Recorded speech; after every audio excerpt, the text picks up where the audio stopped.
Hello everyone, welcome to Mr. Simline's YouTube channel. In today's tutorial, I want to teach us how to make a fitted flared gown or dress, as you may like it. I'll be using this mesh fabric to make it. This fabric here is folded into 4, as you can see here, and this here will be the center of both the front and the back. The fabric is folded into 4, so I'll be cutting the front and the back together. This fabric here is super stretchy. It stretches on all sides, both this side like this and in bias. It stretches, so we will be modifying our measurements a little. Because of the nature of this fabric, I have not been able to perfectly chalk it, and the chalk will show on the camera. So I will be illustrating the pattern drafting on this piece of paper first before cutting out my fabric. It is what I will be cutting on my fabric that I will illustrate here on this paper. This style does not actually require pattern drafting. The only purpose why I am using this paper is because markings is not showing perfectly on the fabric. The first step I'm going to take now is to rule a starting line at the edge of the fabric here, which is also going to serve as the shoulder line. From this shoulder line, I will come down by the client's chest line, bust point, waistline, hip line, and this here will serve as the hem line.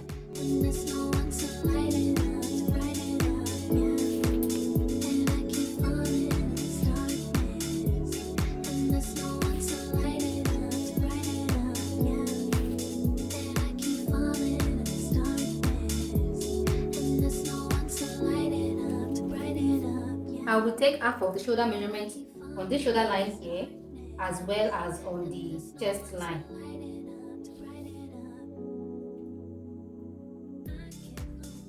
And I will roll it into a straight line. This dress has a turtleneck. So for the turtleneck for this particular model, I'll be using 2.5 by 2.5 inches. This is for the front part, while for the back part is going to be 2.5 by 1 inch.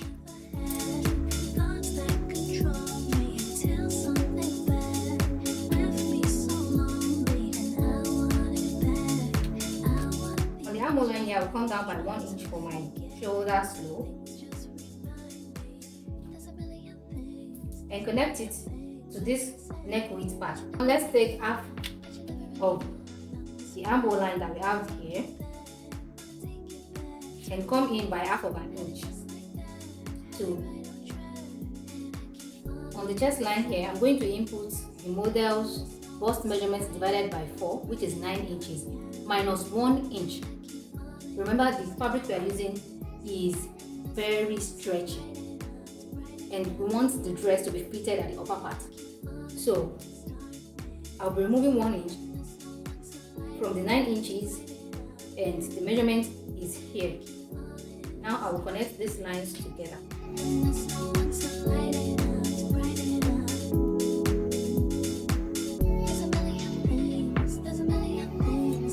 The model's waist measurement is 31 inches divided by 4. That gives us 7¾ inches. I will also deduct 1 inch from that, and we will have 6.75 left. That is 6¾ On the hip line here, the model's hip measurement is 10 divided by 4 is 10¼ So removing 1 inch from 10¼ we have 9¼ left. Then this measurement will be replaced at the hem line of the dress. Another way to go about this is to take a flare line from the waistline here down to the hem line. So you will not, in this case, you will not take the hip measurement here. You will just take your ruler and slant it to the hemline from the waistline here. That is another way to go about the making of this dress if you want it really loose at the hip part because of the effects that we have there. I'll go ahead and join the lines together.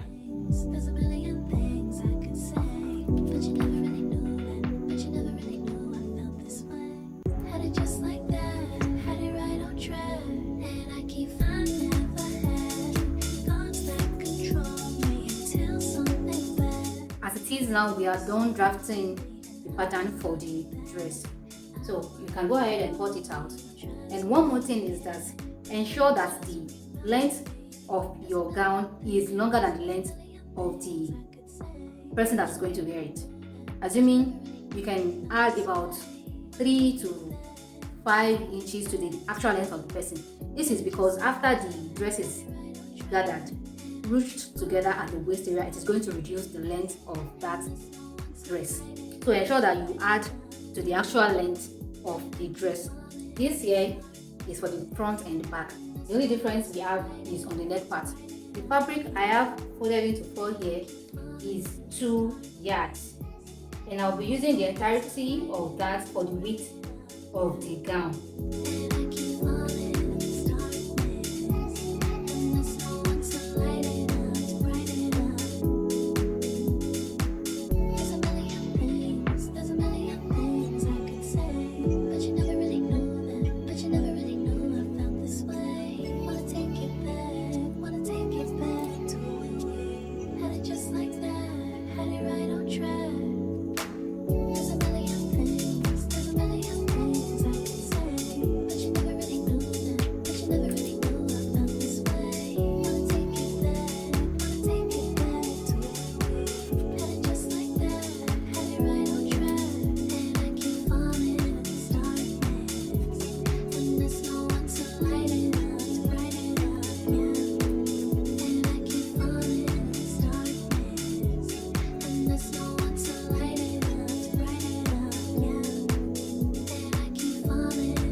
Going to pick the shoulders and join them together before I go ahead to attach the sleeves as well as the collar.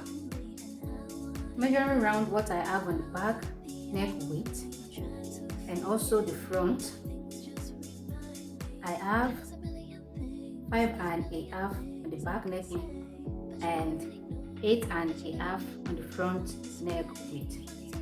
Now let me measure the armhole as well.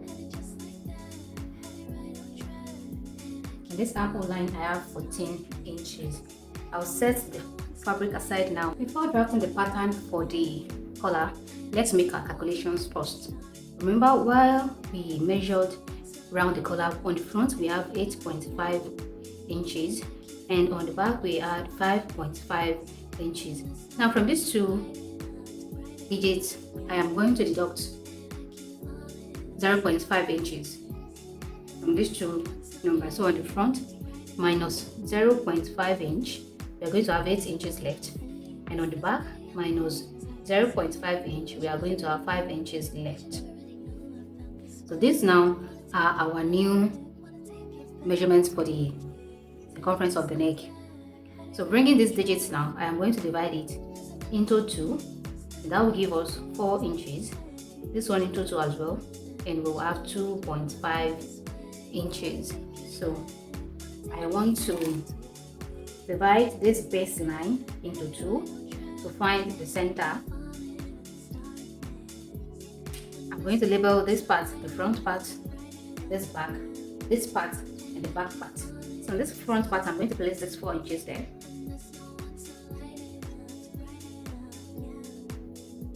and the back part 2.5 inches. I'm going to go ahead and elevate the front part baseline by 0.5 and the back part baseline by 0.25. Sorry, 0.25, and connect lines to meet the center point here.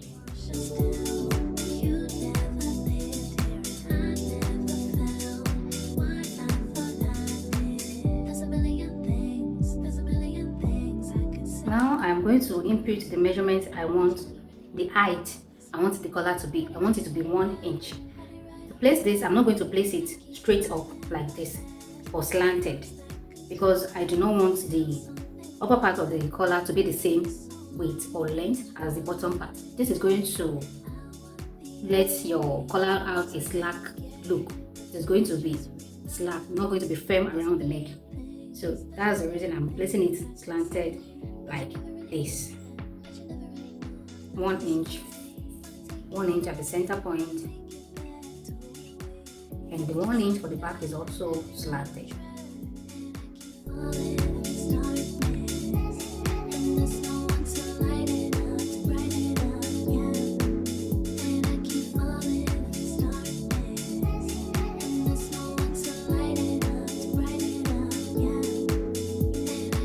I'm going to add a sewing allowance of 1 centimeter round the collar pattern, except the center front, because this part is going to be cut on a fold. So I'm going to add the allowance, the sewing allowance round it like this, except this part.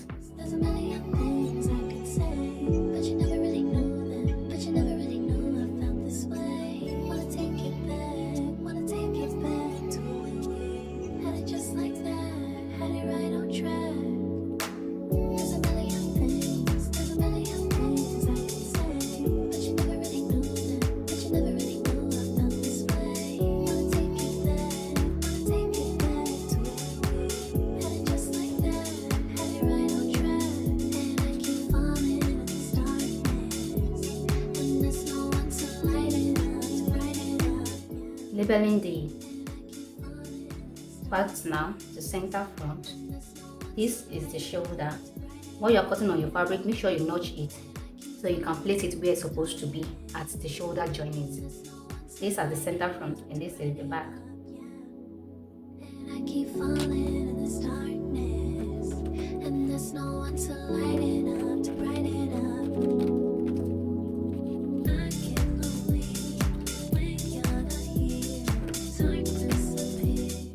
I'm going to cut the collar on this leftover fabric here. Remember to place the center front on a fold.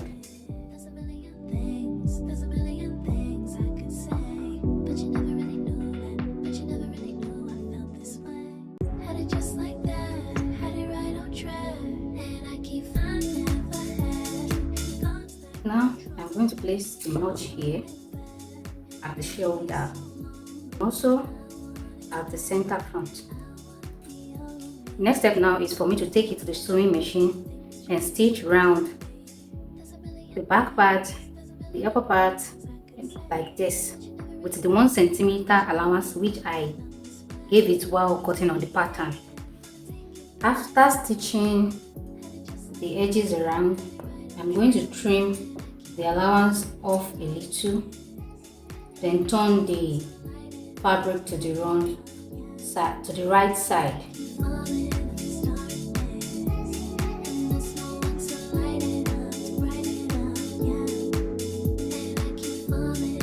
I'm going to open up and stitch this part together.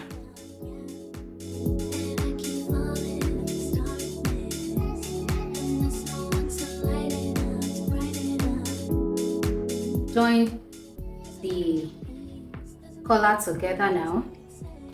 The next step is to attach it to the main dress. So I'm going to begin from the center front, finding the notched part of the center front. I'm going to match it to the center front here now.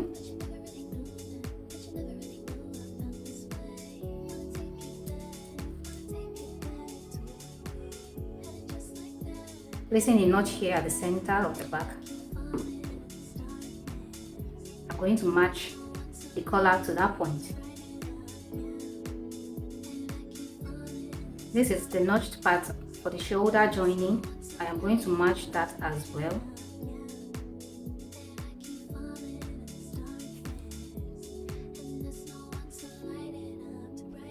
Now that I've matched all the parts together, I'll take it to my sewing machine now to sew round. And while sewing, I'm going to make sure that I stretch the collar to the limit before stitching. This will enable easy access while the cloth is to be worn. The first step to drafting the sleeve is to rule a starting line here. I'm going to take the needed measurements for this sleeve type. This is a bell sleeve. It does not require too much measurement aside the short sleeve length 4.5 inches and the full sleeve length of 24 inches. So I'll take the measurements again and rule it into a straight line.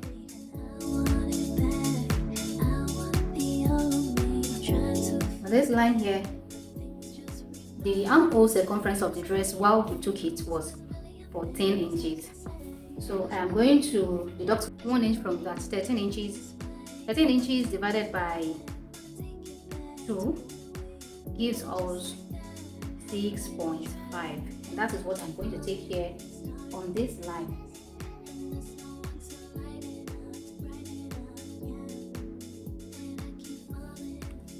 I'm going to rule a straight line to the top, to the starting line here. I'll divide this line into 2 and into 4.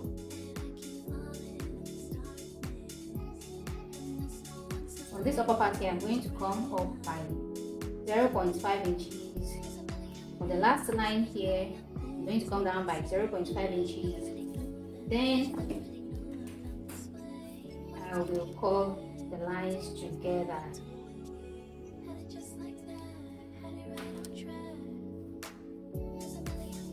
Like this. Now I'm going to measure what I have here.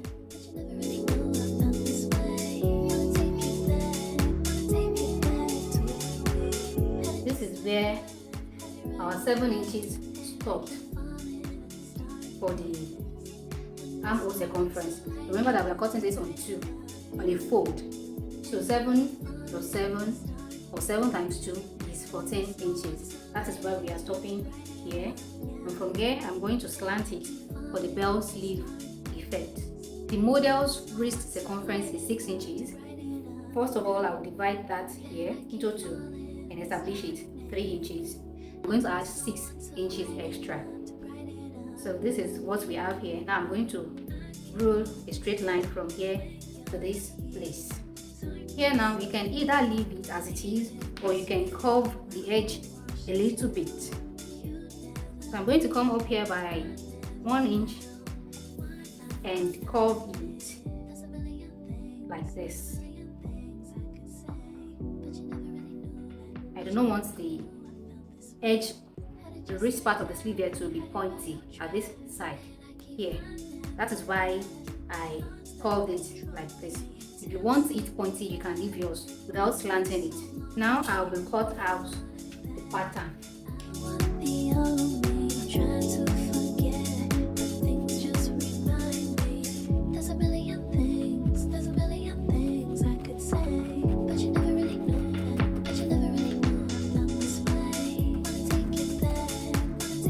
Folded into 4,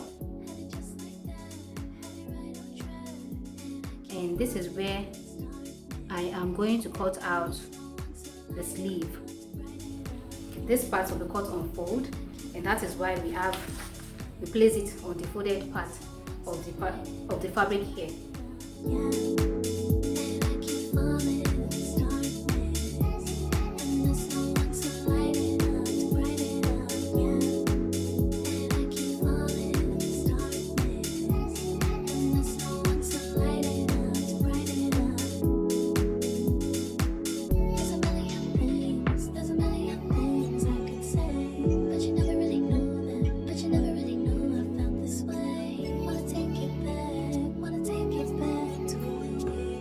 Had it just like that. I added about half an inch allowance to the edge here because we are going to join this shoulder part. We're going to join this part to the shoulder, and that is going to reduce from the length that we have for the fabric. Hence the reason I added this half an inch to the edge, to the hem of the sleeve. Now I'm going to pin it to my fabric and sew it.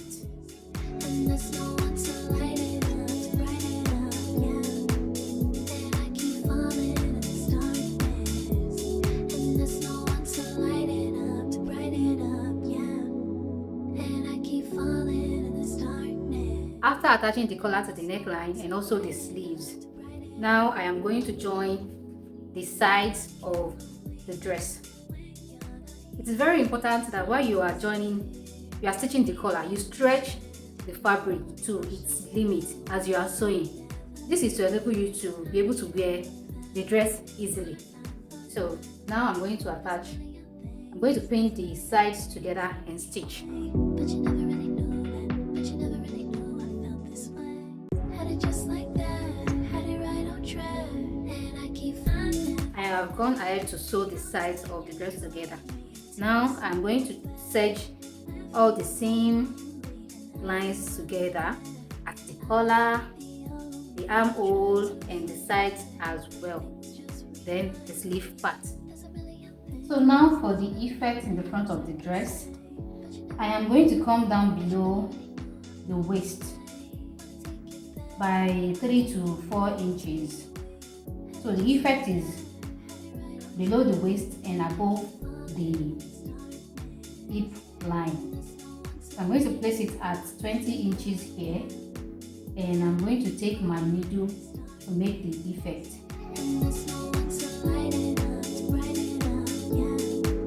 I'm going to do it like this. Make a gather stitch on this part with my needle.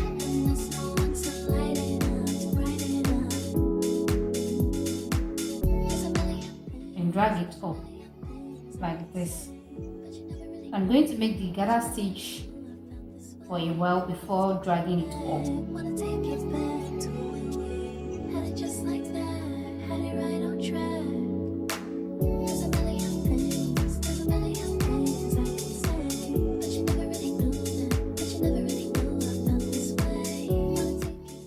The reason I am doing this on my mannequin is because I do not want to stitch the front and the back together if I were to lay it on the cutting table.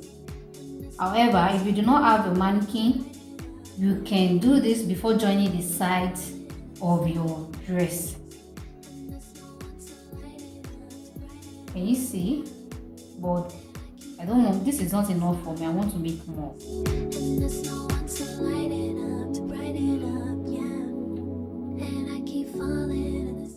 I am making these stitches at about the bust fan, at about half of the bust fan from the center front, like this, like 4 inches. Although I did not measure it, but I just gauged it. You can measure it if you want to be sure, but it doesn't really have to be like that. Can you see that the effect is coming to reality now? So let me see, is this enough?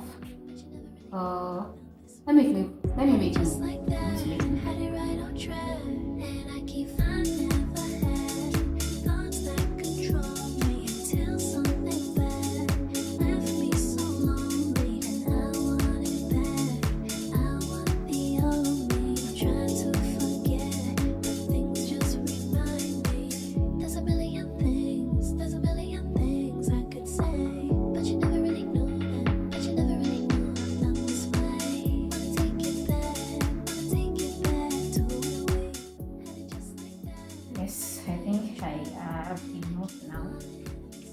Now I'm going to back stitch on it.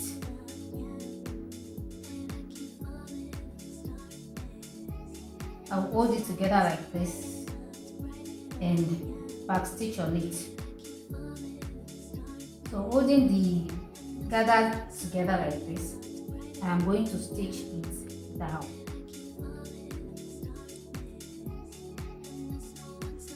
Inside, you have to make sure that no stitches appear at the upper part of the effect here.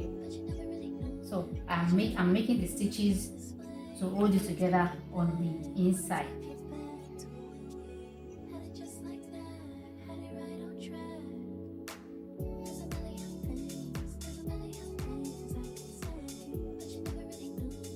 I'll do this a couple of times more, and I will make a knot, then cut off the thread.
We are done with the dress, and it is ready to be styled.